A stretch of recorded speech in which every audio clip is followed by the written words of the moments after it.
Has risk to benefit analysis of vaccination in a young population ever been done?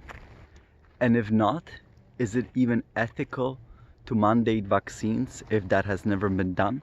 This is a question that certain group of authors wanted to answer, and this is what we're going to be discussing in our video today.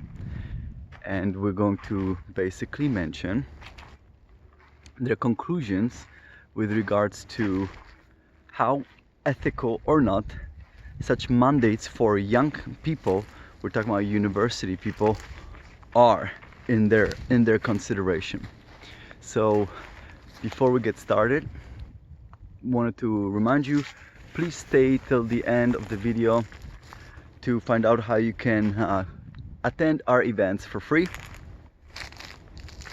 And my name is Dr. Mikhail Rashik of Genomics, and let's get going.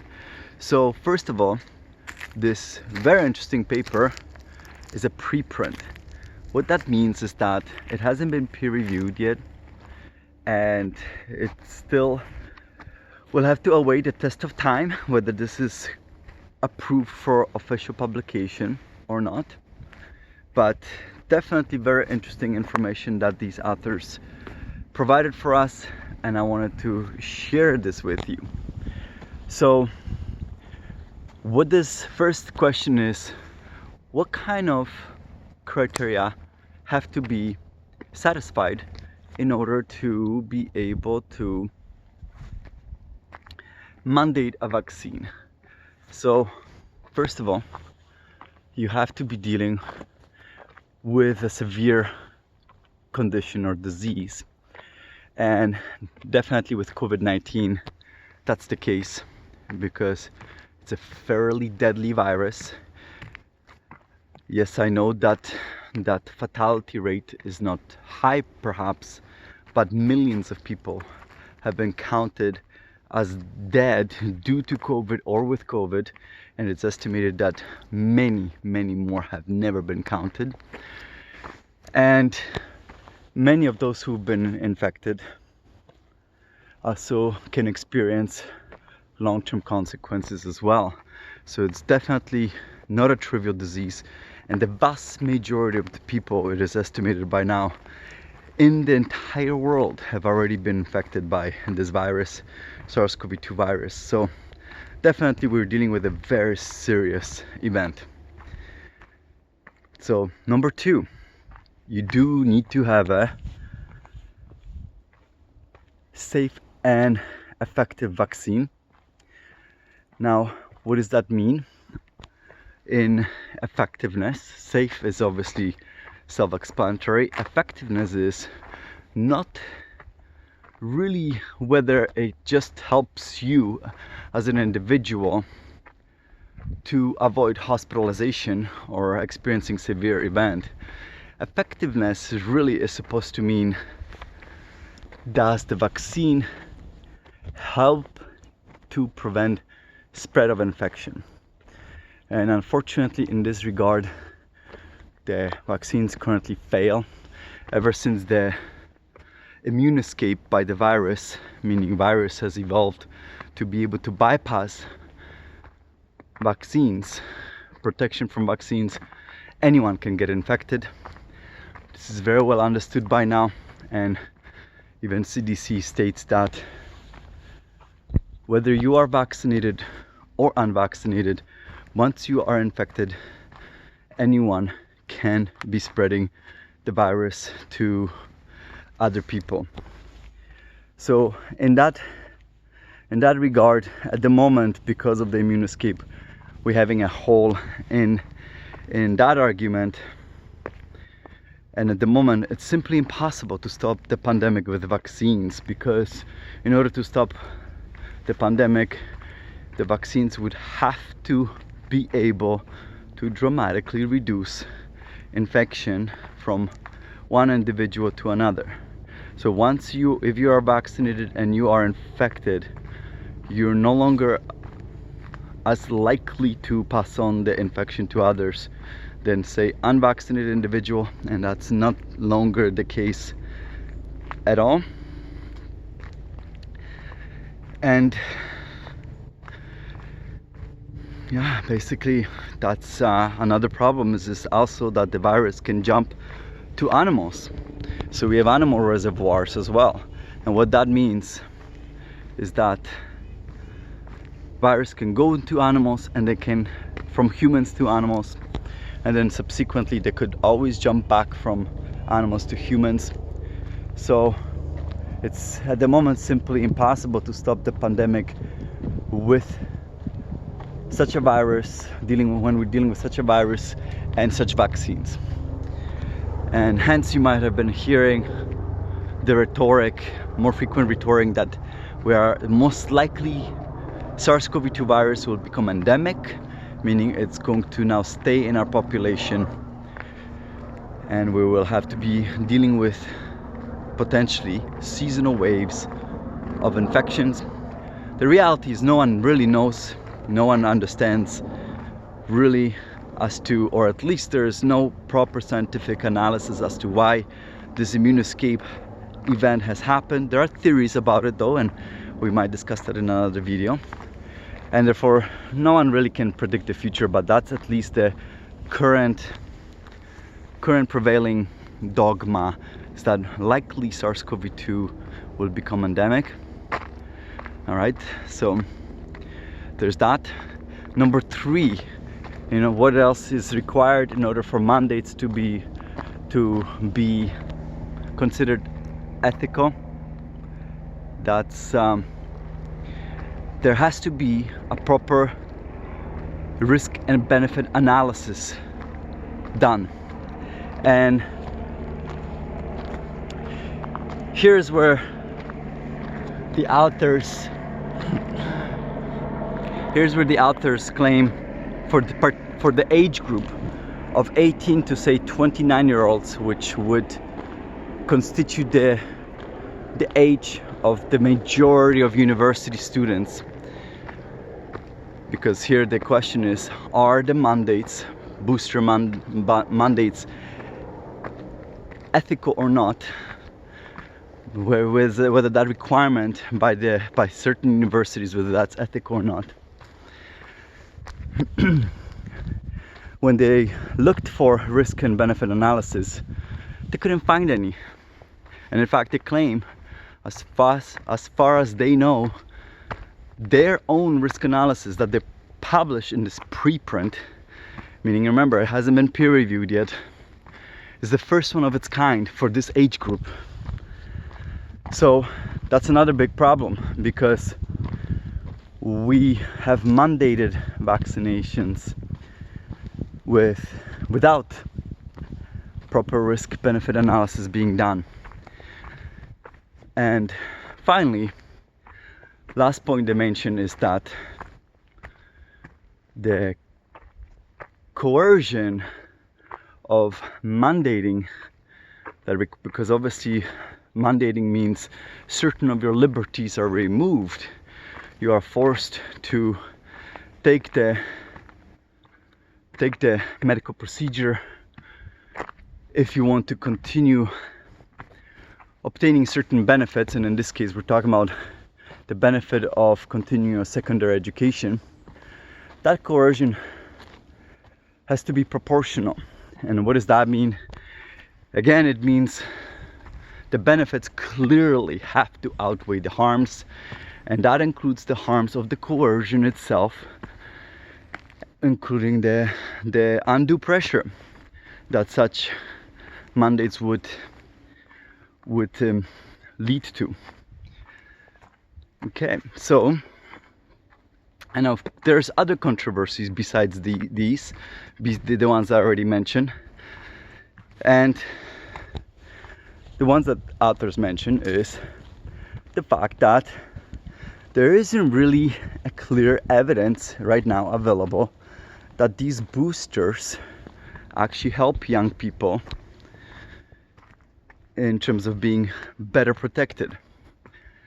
So we know that post-vaccination, booster vaccination, there is a temporary protection from a reduced risk of adverse events, but that protection wanes rapidly, and it's not known whether it is really effective in young people.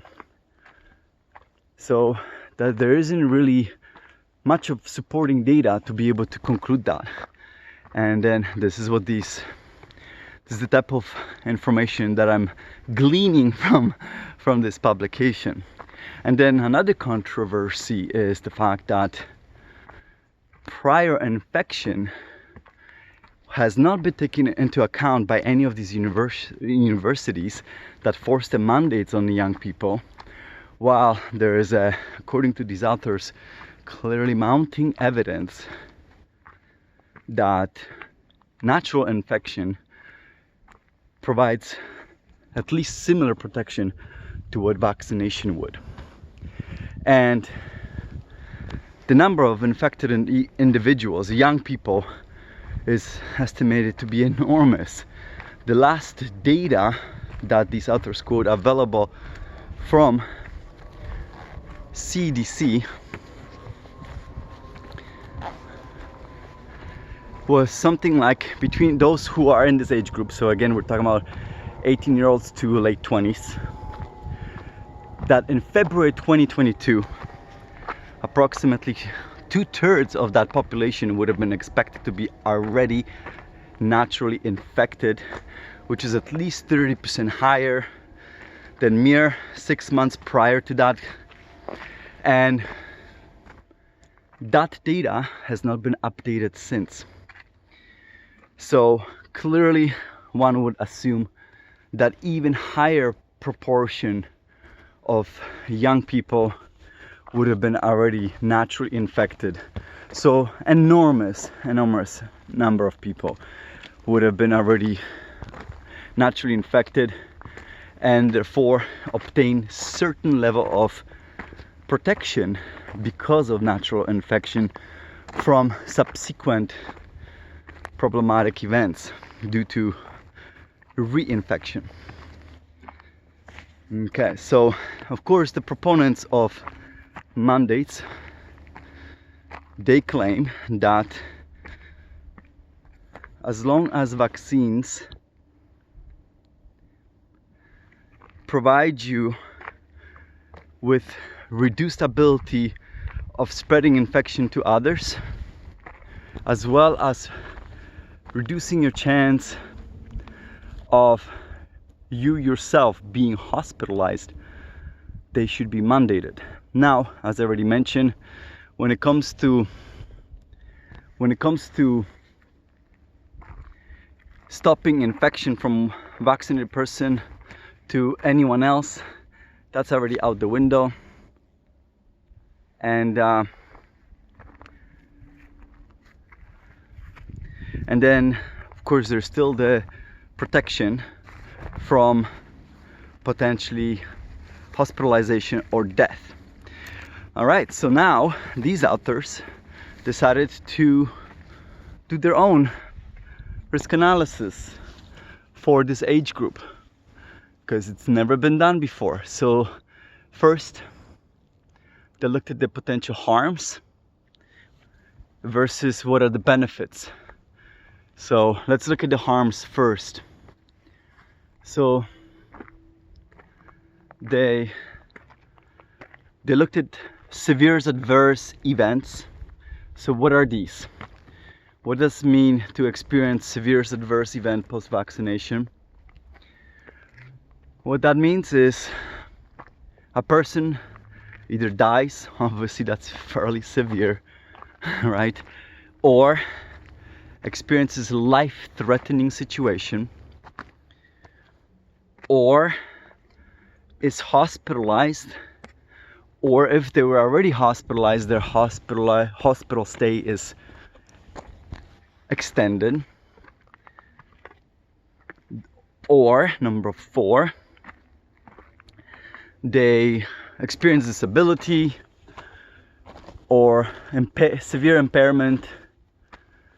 Number 5, there is a birth defect in their child, in their newborn.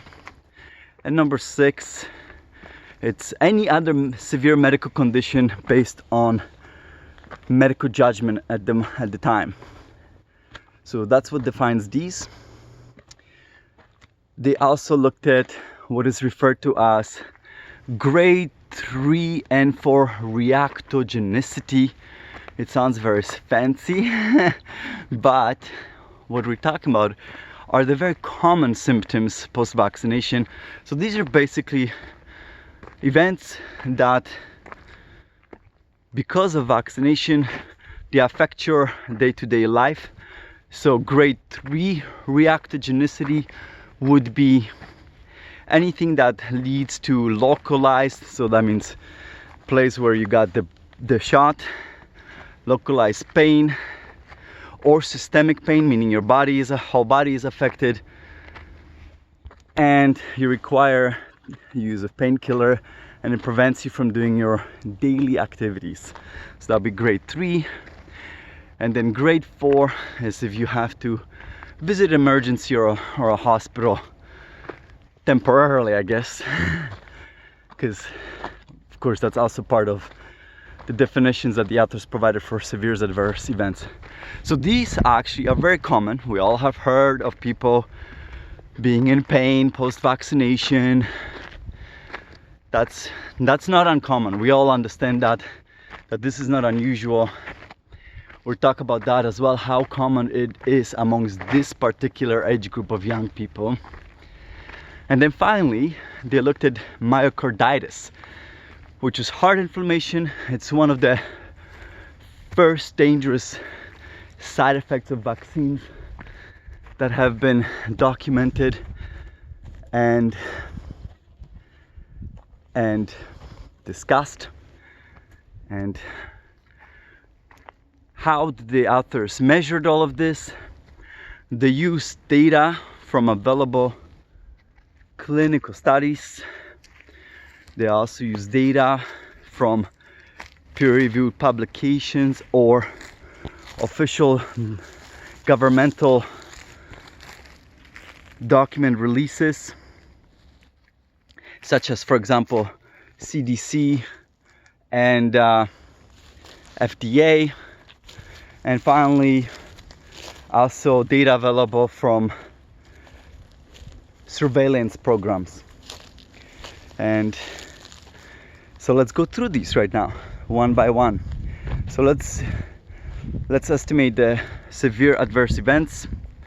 Now this is probably the most challenging aspect, because the authors claim this is what you need to estimate based on data available from clinical trials. That data is scant, it's limited, but what it allowed to be observed is that for Pfizer, it was the estimate of the vaccine issues was depending on what data you were using. From Pfizer data itself, it was about 1 in 1,600 people, give or take. And then there was another data available. I believe this might have been from CDC. CDC is the most often quoted authoritative data by these authors. That was maybe 1 in 300. So they use these as the lower bound and a higher bound likelihood of severe adverse events. And for Moderna, believe it or not, they had no data available.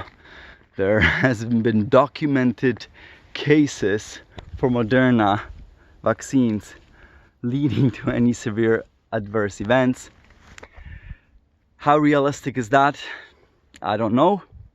Take it for what it's worth, but the authors clearly mentioned that this is limited, and the reason why is because the clinical trial studies themselves are underpowered to discover rare severe events, and obviously there is also selection bias as to who participates in such clinical trials, because people that would worry about experiencing side effects post-vaccination because of their already existing condition would likely not participate in clinical trials either. So if you take these numbers and you estimate a university population of say 30,000 students, that leaves you with almost, on the lower bound, almost 20 severe adverse events amongst the university population of students, and on the higher bound, almost 100 adverse events. Okay, we're going to now move on to those grade 3 and 4 reactogenicity events, and these were based on what the authors refer to as sponsored available data. I'm not sure what that really meant, but the data that they used was approximately 1 in 22 young people in this age group, 18 to 29, would experience grade 3 and 4 event, and 1 in 9 for Pfizer. That's for Pfizer, and 1 in 9 for Moderna. So that's, again, remember, that's you experiencing pain, you have to take painkillers, or you miss a day of work, or you might have to go to emergency to be able to deal with the event after vaccination. So then if you extrapolate it again to university population of 30,000 students, you're looking at approximately 1 in 1,300, or sorry, a total of 1,300 events approximately for the Pfizer, and 1 in just over 3,000, more than 3,000 events from Moderna. But, and it's a big but, what the authors also note that if you've been already infected and then you take vaccination, the likelihood of you experiencing these adverse events increases 2 to 3-fold, which is a lot. So if you've already been infected and you're taking a booster, you might experience these grade 3 and 4 reactogenicity events much more frequently. And as we already mentioned, the last estimate from February to 2022, it is estimated that about 2/3 of all of such age group population would have been already infected. So they use that number, even though this clearly, authors state, underestimates the likelihood of how many have already been infected, and that increases the events to approximately 1,800 for the Pfizer and more than 4,000 for the Moderna. Almost near wipeout. And so that's that.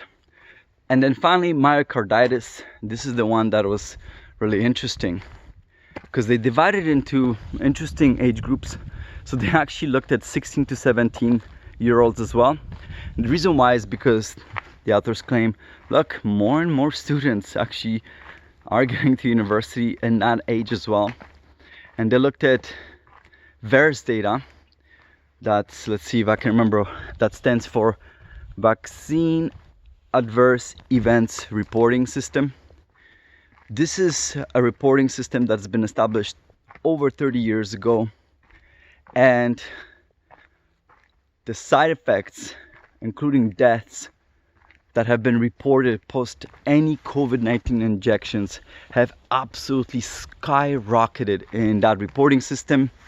However, it is mainly ignored at the moment, and the argument for why we ignore this tremendous abnormal spike in all of these reported problems post COVID-19 injections is the account that we cannot prove whether this was due to vaccination or not. It's just a reporting system where anyone can actually be reporting into. Nevertheless, if you were to take a common denominator of per time, per month, no other vaccine comes even over entire history of this reporting comes even close to COVID-19 vaccines in terms of the reported issues. And when they use that information, and this is interesting, for the 16 to 17 year olds, the likelihood of myocarditis, the inflammation of the heart tissue, was estimated to be about 1 in 40,000. But they also looked at another database, and that was, I think it was called Vaccine Safety Data Link, and that system reported at much higher rate of about 1 in 5,000. So you can see that there's a huge discrepancy still what is being reported in various databases versus other databases. So potentially massively underreported. And then for other age groups, the other age groups that they looked at was 18 to 24. VAERS database reports this as likelihood of 1 in 100,000 versus 25 to 29 year olds, 1 in 200,000. And the Vaccine Safety Data Link is again much higher rates, and that was somewhere for the entire age group of 18 to 29 year olds. I believe that was reported it's more than 1 in 10,000, something like maybe 1 in 14,000. So again, there's discrepancy, and on top of that, there is, while the published data on this topic is actually scant as well, the reported data from both US and Israeli studies suggest that young males have a likelihood of 1 in 7,000 to 1 in 9,000 of experiencing myocarditis post-vaccination. So in this case, the authors were not conservative. They used the 1 in 5,000 for the very young individuals, 16 to 17 year olds, and 1 in 7,000 for the 18 to 29 year olds. And when you use this and extrapolate it to the campus of about 30,000 people, you get, amongst men, which would be about half of that, 15,000, you would expect somewhere between 1 to 3, under 1 to 3 myocarditis events. And then for women, it will be about 0.7. So together, in a worst case scenario, you're looking at 3 to 4 myocarditis events. So to summarize all of the negative outcomes, the harmful events for a campus that would be mandating boosters, the authors estimate between 20 to 100 severe adverse events, between conservatively 1,300 to 3,000 reactogenicity events, or between 1,800 to over 4,000 if you take the prior infection into consideration, and then finally up to 3 to 4 myocarditis events. So those are the net harms. Now what about net benefits? So one of the net benefits you can think of is obviously protection from death. However, the key here is that to die from post-vaccination is extremely, or even COVID-19 infection, I should say, is extremely rare. And for that age group of 18 to 29 year olds, death from COVID-19 is maybe 1 in a million. And for this is based on available CDC data post-Omicron, and death of unvaccinated, CDC estimated to be 5 in a million. So very, very rare events. So clearly mandating for that makes no sense. But then what about hospitalizations? And this is the key metric. And again, the authors use CDC data. Unfortunately, the CDC data was only of estimates of how many hospitalizations are prevented through vaccination program. The CDC estimated that approximately for the Pfizer, you're looking at maybe 1 in 9,000, and this is during the Delta infections. So if you need to vaccinate 9,000 students to prevent 1 hospitalization with Pfizer, and you need to vaccinate 12,000 students with Moderna to prevent 1 hospitalization. So these are the metrics. However, obviously since then the infection rate has dramatically increased. We're no longer looking at the same data as with Delta, and the authors extrapolated that. So they updated the data because CDC never did yet at the time of when they were submitting this for publication, which was by August 2022. That data still hasn't been updated by CDC, and the authors claim that Omicron is estimated to be about 59% more infectious than the Delta variant. So they use that metric to extrapolate, and what they estimated was that now you're looking at, for Pfizer, you need to vaccinate about 22,000 students to prevent 1 hospitalization, and approximately 30,000 students with Moderna to prevent 1 hospitalization. So if you take a campus of 30,000 students with vaccinating all of them, you would prevent somewhere between 1 and 1.5 hospitalizations. So the author's conclusion was that clearly there's a net harm over benefit with mandating boosters by universities, and the conclusion is that such mandates are unethical and they should not be in place, and the mandates should have never even taken place for such young people in the first place without the proper benefit risk analysis in the first place. And the authors are very strong with their words, and they stated that basically they see it as negligence by CDC and FDA to ever allow mandates without such risk benefit analysis in the first place.